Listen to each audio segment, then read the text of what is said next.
Shalom, everyone, from the Integral House of Israel. I'm going to be going over the 6th Aliyah from Parashah Devarim. I'll be reading today from the book of Deuteronomy, chapter 2, verses 31 through chapter 3, verse 14. And I'll also be reading from the book of Matthew, chapter 6, verse 19 through 21.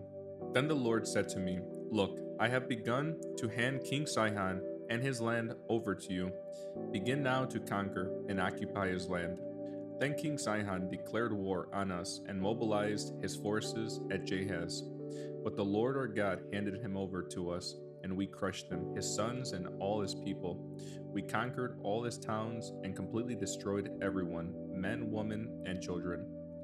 Not a single person was spared. We took all the livestock as plunder for ourselves, along with anything of value from the towns we ransacked. The Lord our God also helped us conquer Aroer, on the edge of the Arnon Gorge, and the town in the gorge, and the whole area as far as Gilead. No town had walls too strong for us. However, we avoided the land of the Ammonites all along the Jabbok River, and the towns in the hill country, and the places the Lord our God had commanded us to leave alone. Next, we turned and headed for the land of Bashan, where King Og and his entire army attacked us at Edrei. But the Lord told me, "Do not be afraid of him, for I have given you victory over Og and his entire army, and I will give you all his land. Treat him just as you treated King Sihon of the Amorites, who ruled in Heshbon." So the Lord our God handed King Og and all his people over to us, and we killed them all. Not a single person survived. We conquered all 60 of his towns, the entire Argob region, in his kingdom of Bashan.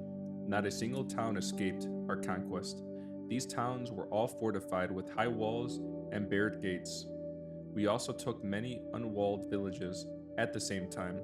We completely destroyed the kingdom of Bashan, just as we had destroyed King Sihon of Heshbon. We destroyed all the people in every town we conquered, men, women, and children alike, but we kept all the livestock for ourselves and took plunder from all the towns. So we took the land of the two Amorite kings east of the Jordan River, all the way from Arnon Gorge to Mount Hermon. Mount Hermon is called Sirion by the Sidonians, and the Amorites call it Sinir. We had now conquered all the cities on the plateau and all Gilead and Bashan, as far as the towns of Selica and Edrei, which were part of Og's kingdom in Bashan.